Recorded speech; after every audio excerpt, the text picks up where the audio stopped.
پشتی دەستپێکردنا شۆڕەشا سووریێ di 15 meha sisiyan sala 2011 da û xirabûna rewşa ewlehî û ya aborî ya gelek deverên Rojavayê Kurdistanê bi hezaran welatiyên Rojavayê Kurdistanê berê xwe dane Herêma Kurdistanê û gelek ciwan jî xanî di nava bajar û bajarokên Herêma Kurdistanê da bi kirê girtin û têda rûniştin û di nava kempan da neman. Piraniya koçberên Rojavayê Kurdistanê yên di nava bajar û bajarokên parêzgeha Hewlêrê da dimînin bêkarta niştecîbûnê an ku bêîqame ne. û tinê forma netewên yekgirtî li cem wan heye û ji ber tinebûna karta niştecîbûnê gelek aslengiyan dibînin.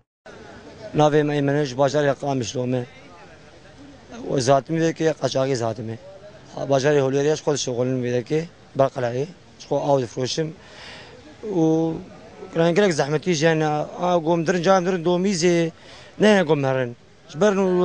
formê me hene îqamayên me tîn hene mevedgerînin. Em dixwazin herin cîkî sêtera mesekînê sêtera nahêlin. Min divê em dihokê û vegerim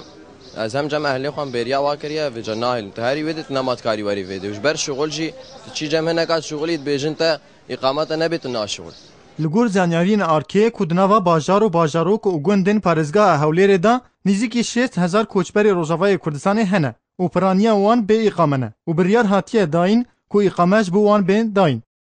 پێشێکی بەخێربێن بۆ بەڕێوەبەرایەتەکەمان بەنسبەت ئەو هاوڵاتیە سوورانی کە هاتوونەتە هەرێمی کوردستان خۆتان نەزانن بە شێوازێکی بەرفراوان ڕویان لە هەرێمی کوردستان کردووە کە پایتەختی هەرێمی کوردستانیش بەشێکە لەوەی کە ڕویان کردوتە ئێرە بەسپاسەوە لەگەڵ بەڕێز جەنابی وەزیری ناوخۆ بەڕێز پارێزگاری هەولێر کە توانیمان لە ناو شاری هەولێر بە تەنسیق لەگەڵ UNHCR 4 کەمپمان دروست کردووە کەمپەکانی ئستە لە بواری جێبەجێکردندان و کەمپی کەورگۆز کەمپی دارەشەکران کەمپی خوشتەپە کەمپی باسرما بەڵام بەنسبەت ئەوانەی ناو شاری هەولێرەوە خۆتان نزانن ئێمە ویستمان بە شێوازێکی دراستێکی وای بکەین کە بتوانین بۆیان بکەین بەڵام ئێستا خۆشبەختانە بڕیارمان بۆ هاتووە لە سەری خۆمانەوە ئەوانەی کە دانیشتووی ناو شاری هەولێرن و لەو مافە بێبەش بوون کە ئێمە نیشنگیان پێ بدرێت بۆ وەرگرتنی نیشنگەکەی زۆر ئەم لاولای پێنەکرێواتە ڕۆتیناتەکانمان کەم کردوتەوە بە پێی داواکاریەکان کە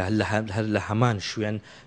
ئیشوکارەکانیان بۆ ئەنجام درێ بۆیە خۆشبەختانە هەموو ئامادەکاریەکان کراوە دەکرێت بڵێن لە هەفتەی داهاتووە نشنگە بەوانەی ناو شاری هەولێر دەدرێت بە پێی ئەو ڕێنمایانی کە بووی دیاری کراوە بەڵام یەکێک لە ڕێنمایەکان ئەوەیە کە لە هەر شوێنێک دیاریکردان بنیشێت لە هەر گەڕێکێک بێ دەبێت نووسراوی پشگیری ئاسایشی ئەو منتیقەوتەیەدی مختاری و گەڕەکە بۆی کە شوێن و جێگەکەی کە لی دانیشتووە بە تاواتی بۆ ئێمە ڕوون بێت و بە پێی ئەو ڕێنمایانی کە ئێستا لە بەردەستمانە ئیشەڵڵا هەفتەی ئایندە ئێمە دەخینە بواری جێبەجێکردن و پیان دەدەین.